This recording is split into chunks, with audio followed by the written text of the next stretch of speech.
Stoicism is often reduced today to a simple slogan: stay calm, control your emotions, and do not complain.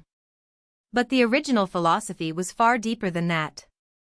It was not a motivational trick or a personality style. It was a complete way of understanding reality, human thought, and moral life. The Stoics believed that a person could live well even in a chaotic world if they trained their judgment, disciplined their reactions, and aligned their actions with reason. Their goal was not to become emotionless. Their goal was to become free from being ruled by confused, exaggerated, or destructive emotions. In the Stoic view, suffering often begins not with events themselves, but with the interpretations we attach to them. This made Stoicism both a philosophical system and a daily practice. It asked one central question: how can a human being live wisely when fortune is unstable, other people are unpredictable, and death is unavoidable? Stoicism began around 300 BCE in Athens, during the Hellenistic period, a time when the older political world of the Greek city-states had changed dramatically. Alexander the Great's conquests had widened horizons, mixed cultures, and created uncertainty about identity, power, and belonging. Into this world came Zeno of Citium, a thinker from Cyprus who began teaching in a public colonnade known as the Stoipoikal, or painted porch. That location gave the school its name. Unlike some philosophical traditions that stayed inside private academies, Stoicism developed in public conversation. It was meant to be heard, challenged, repeated, and practiced in ordinary life. Zeno was influenced by the Cynics, who rejected luxury and social vanity, but Stoicism became more systematic. It kept the Cynic demand for moral seriousness, while adding a larger theory of logic, nature, and ethics. From the beginning, Stoicism was not just about advice. It was about building a coherent life. The Stoics divided philosophy into three connected disciplines: logic, physics, and ethics. These words can sound academic, but for the Stoics they were practical. Logic was the discipline of thinking clearly. It taught a person how to recognize valid arguments, false impressions, contradictions, and careless assumptions. Physics was their study of nature, meaning the structure of the universe and humanity's place inside it. Ethics was the discipline of action, how to live, what to value, and what kind of person to become. The three parts were not separate subjects. They supported one another. If your logic is weak, your judgments become confused. If your understanding of nature is distorted, you expect the world to obey your wishes. If your ethics are shallow, you chase comfort, status, or approval instead of character. Stoicism claimed that a well-lived life required training all three: mind, worldview, and conduct. Stoic logic was one of the great achievements of ancient philosophy. While Aristotle developed a powerful system based on terms and categories, the Stoics developed a form of propositional logic, focused on whole statements and the relationships between them.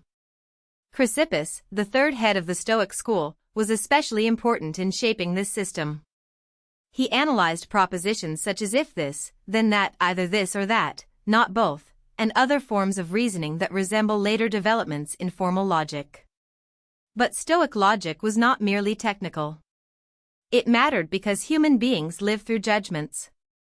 We constantly say to ourselves, "This is good, this is terrible, this is unfair, this person insulted me, I cannot endure this."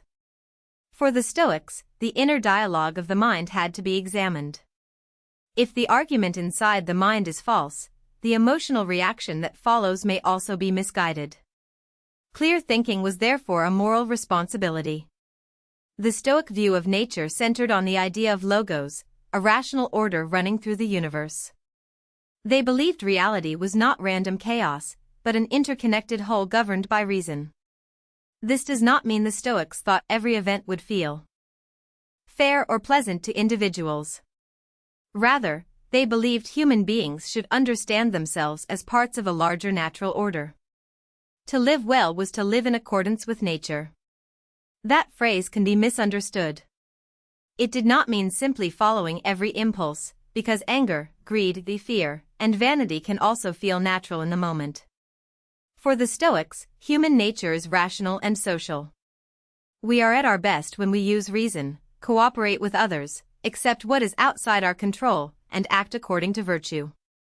Living according to nature meant living according to the highest part of ourselves, not the loudest part. At the heart of Stoic ethics is the claim that virtue is the highest good. Wealth, health, reputation, comfort, and success may be preferred, but they are not the foundation of a good life. Why? Because all of them can be lost.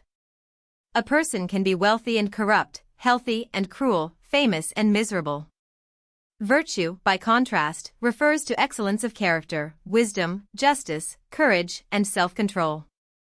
These are qualities that depend on how we choose, judge, and act.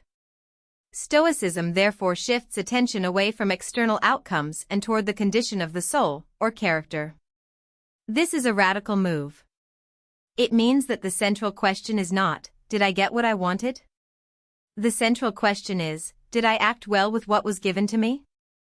That shift is why Stoicism appealed to slaves, statesmen, soldiers, and emperors alike. Stoicism is famous for emotional self-control, but the point was not to suppress every feeling. The Stoics distinguished between natural first reactions and fully formed passions. A sudden jolt of fear, a blush, or a moment of pain may arise automatically. What matters is what the mind does next. Does it agree with the impression and turn it into panic, rage, envy, or despair? Or does it pause, examine, and respond with judgment? In Stoic ethics, destructive passions are not treated as powerful truths. They are treated as mistaken evaluations. Anger says, I have been harmed in a way that justifies revenge. Anxiety says, the future must unfold according to my demand. Insecurity says, other people's opinions determine my worth. Stoic practice challenges these evaluations. It does not deny difficulty. It asks whether the mind is adding unnecessary slavery to difficulty. This is where Stoicism becomes intensely practical. A Stoic trains attention around what is within control and what is not. Your choices, judgments, intentions, and actions are within your moral responsibility. Other people's opinions, accidents, political events, illness, aging, and death are not fully under your command. This distinction became especially associated with Epictetus, a former slave whose teachings emphasized inner freedom. For him, a person who depends on external things for peace will always be vulnerable, because the world can take those things away. But a person who trains judgment can remain dignified even under pressure. This does not mean passivity. Stoics did not teach people to do nothing. They taught people to act strongly where action is possible, while refusing to collapse over what cannot be controlled. It is a philosophy of disciplined agency, not resignation. Stoicism later flourished in the Roman world, where it found some of its most famous voices. Seneca, a statesman and writer, explored wealth, anger, time, death, and moral weakness with unusual psychological insight. Epictetus taught that freedom begins with mastery over judgment. Marcus Aurelius, Roman emperor, wrote private reflections that later became known as the Meditations. His case is especially striking because he held enormous external power, yet constantly reminded himself of humility, mortality, duty, and self-command. These Roman Stoics made the philosophy feel personal. They were not merely building abstract theories. They were asking how to remain decent while surrounded by ambition, illness, political danger, betrayal, and grief. Their writings survive because they speak to a permanent human problem: how to keep one's character intact when circumstances are unstable. The Stoic idea of flourishing, often linked to the Greek concept of eudaimonia, was not about constant pleasure. It meant a life that is deeply well-ordered, guided by reason, and morally complete. Pleasure may come and go. Success may come and go. But flourishing depends on whether the person has become wise, just, courageous, and self-controlled. This is why Stoicism can feel demanding. It does not allow easy excuses. If someone insults you, the Stoic question is not only, were they wrong? It is also, why did their words gain power over my inner state? If misfortune arrives, the question is not only, why did this happen? It is also, what kind of person will I be in response? Stoicism turns life into a training ground. Every irritation, loss, delay, and fear becomes material for moral practice. Stoicism declined as a dominant school after Christianity became the official religion of the Roman Empire in the 4th century, but it never disappeared completely. Some Stoic ideas blended into later religious and philosophical traditions, especially ideas about self-examination, moral discipline, providence, and the control of passions. During the Renaissance, Stoicism returned in a movement often called Neo-Stoicism, which tried to combine Stoic ethics with Christian thought. The appeal was obvious. Stoicism offered a language for endurance, duty, and inner steadiness in a violent and uncertain world. Later, its influence extended into modern psychology. Cognitive therapies, especially cognitive behavioral therapy, echo a Stoic insight. Our emotional suffering is strongly shaped by beliefs, interpretations, and automatic thoughts.